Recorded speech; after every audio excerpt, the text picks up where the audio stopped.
Welcome back. Thank you for joining me. Today I thought I would talk to you about some of the protocols that are going to come in when you start to travel. And my name's Narelle Maluish from Holiday World. It's great to be here. We've been here 25 years and I've been in the travel industry for over 40 years. So I've got some idea of what's going on. Certainly this is new. It's all brand new, but knowing and being through other similar situations of a much smaller magnitude, at least I can give you a little bit of an idea of what I think is going to be coming up as we move forward. What's happened last week is that CATO, which is the Council of Australian Travel Operators, have set down some new COVID protocols.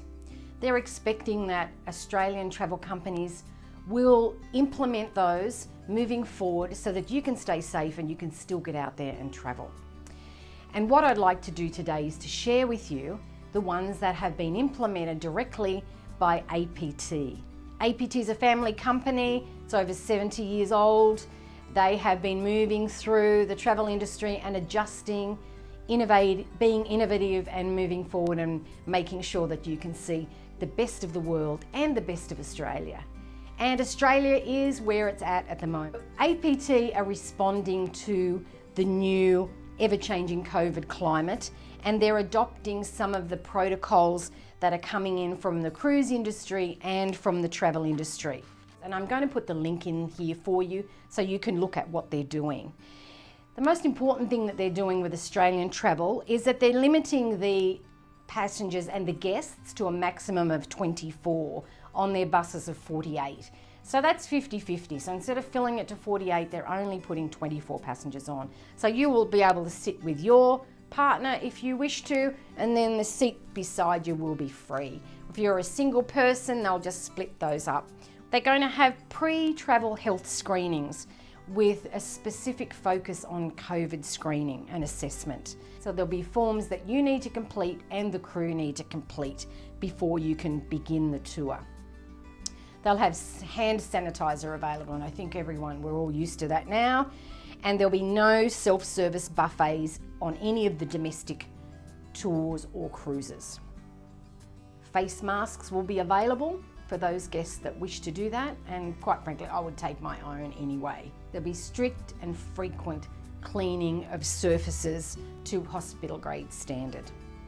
Guests who've travelled from high-risk countries will have had to have quarantined for at least 14 days before they can embark the cruise or the tour, regardless of their nationality.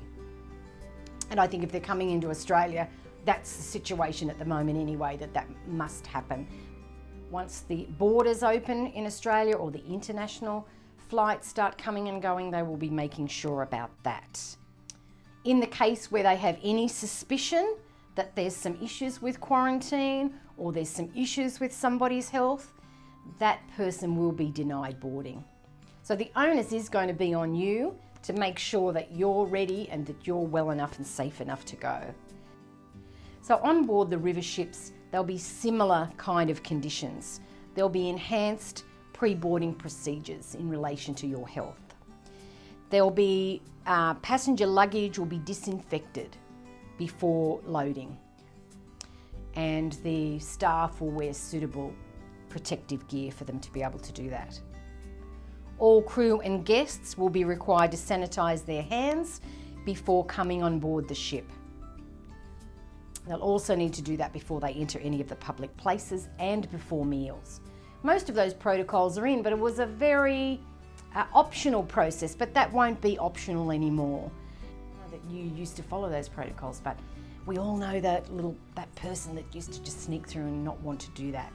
They won't have the choice anymore. The staff will all have high training in hygiene, and all the local tour operators that they use will be trained in the protocols for the best practices. Public areas and railings will be disinfected regularly.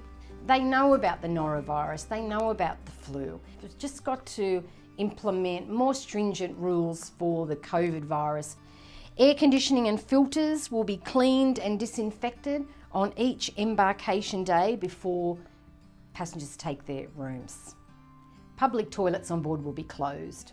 So you have a toilet in your own stateroom, so you will just be using that, and I think that that's a good protocol to follow anyway. Once again, on river cruises, masks will be available. My suggestion is you take your own. Some beautiful cloth masks that I've been able to get access to, and you can have a bit of a fashion statement. Buses and vehicles that they used will be wiped to hospital grade disinfectant before and after each use. Staterooms will be thoroughly cleaned on a daily basis, which will happen now, but they'll certainly upgrade that. And any guests who exhibit any respiratory illness while on board will be subject to additional screening, and they may be asked to quarantine or disembark the ship. There's quite an extensive list here that continues on, but the main key of the matter is it's all about health and safety. It's all about cleaning, it's all about taking personal responsibility. APT Group is continuing to do that. They're going to implement the protocols because they want you to get back out there and see the world again soon too. So if this information's been valuable, please click the like, please subscribe and click the bell if you'd like to see when my videos come through. And I'd love to see you back. I'll continue to provide you with updated information as it comes to hand so we can help you get back out there and see the world again. Bye for now.